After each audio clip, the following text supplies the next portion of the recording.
Picturesquely planted along the banks of the Cache-la-Poudre River, Our Lady of the Valley Parish announces the presence of Christ the King to northern Colorado.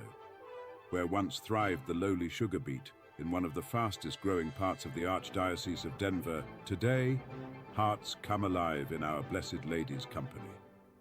Now, from the Rectory, here is the Windsor Catholic Report with Father Samuel Morehead. Greetings, this is Father Sam Morehead. Welcome back to the Rectory, and it's good to be with you for a Windsor Catholic Report. It's also good to be back with you in Windsor. I had a wonderful time of silent retreat over the last 2 weeks and a visit to my sister and her husband in England, and now it's good to be with you as together we head into the wonderful season of Advent, one of my absolute favorite. This is the most contemplative and spiritually rich time of the year, I'm convinced, and it's a joy to share that with you. So we enter into the first Sunday of Advent. With that, you're going to see some slight liturgical adaptations at the parish. Of course, we put up decor for Advent, purple and a new wreath. You'll see that. It's already blessed. We're also going to notice that there's a slight change to the altar furnishing setup and the sanctuary itself. This is to give a more traditional feel to the sanctuary layout as we move into the Advent season. And you'll notice that we're going to be listening to a bit more of a contemplative chant, even in English, but out of the tradition of the church, her own official sound. This contemplative music that helps us enter into Advent well.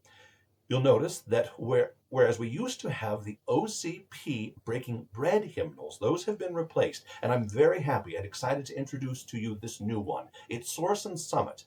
Whereas OCP included hymns that had dubious, if not heretical, language in them, corrected by the U.S. Conference of Catholic Bishops, and as they've refused to change those hymnals and get rid of those hymns, I can't, in good conscience, support such a publishing house anymore. So, with a lot of parishes in the life of this archdiocese, we're going with this new wonderful hymnal that actually has its stamp of approval. It's imprimatur from our own archbishop. It was made by people in the life of our own archdiocese. This is becoming the fastest growing hymnal in this archdiocese and throughout most of the country. It's set up and similar to what you'll recognize, but it'll have the introit, the entrance chant, and the communion chant, and you can look this up and maybe in future sing along with it as you get comfortable with that. You'll have all the readings as we have in the previous hymnal. So all of the things you're used to are in here. We're going to have a bit of a difference of music in here because some things are under copyright by the other company.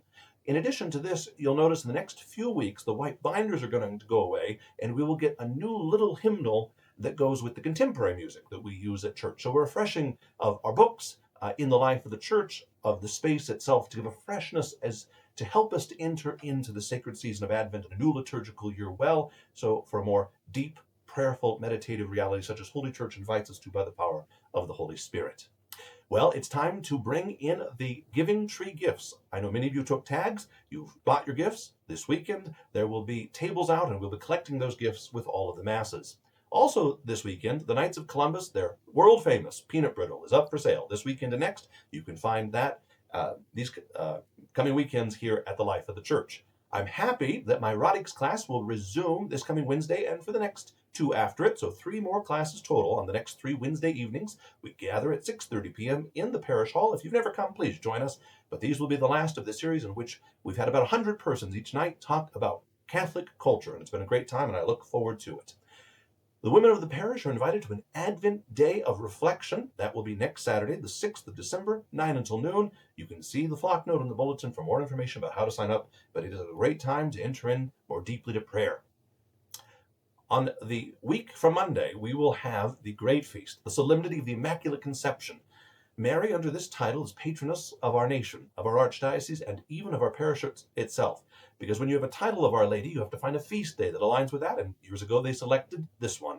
So we will celebrate the Holy Day of Obligation, that is the Feast of the Immaculate Conception, on December 8th, a Monday this year. The Masses will be at 9 a.m. and 6:30 p.m. Mark your calendar for that one. Also mark your calendar for a special Advent Night of Reflection that I have put together with the help of some friends.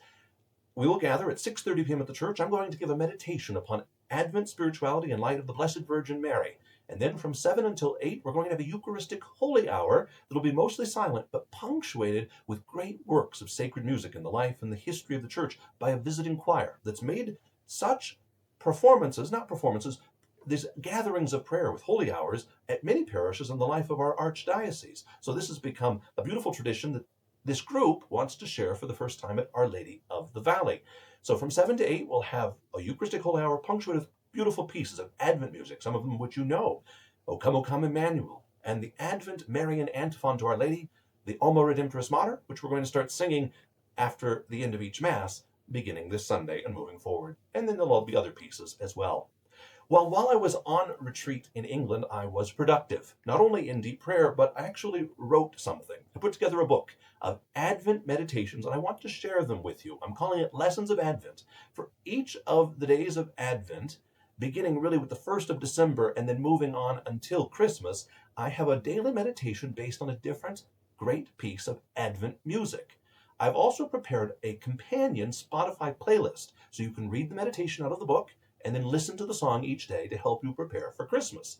So my book, Lessons of Advent, will have copies arriving in the next week or so at the parish office. You can get one that way, or you can go online right now to the website lulu.com/shop. All you have to do is search the title, put my name in there. You'll find the book easily. You can see right there on the screen. That's what the cover looks like. It'll also give you in the book the link to the Spotify playlist, which is already available online.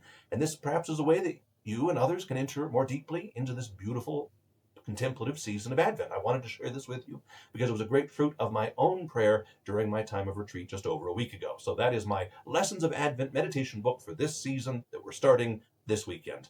And the office will have copies as soon as they get in, but you can go online before that. And I've even told that this lulu.com, they're going to be putting it soon on both Amazon and Barnes & Noble's websites. Well, that's how we're entering into this beautiful season of Advent. I hope you and yours have a great start to it, and I'll look forward to seeing you around the church. For now, God bless. See you soon.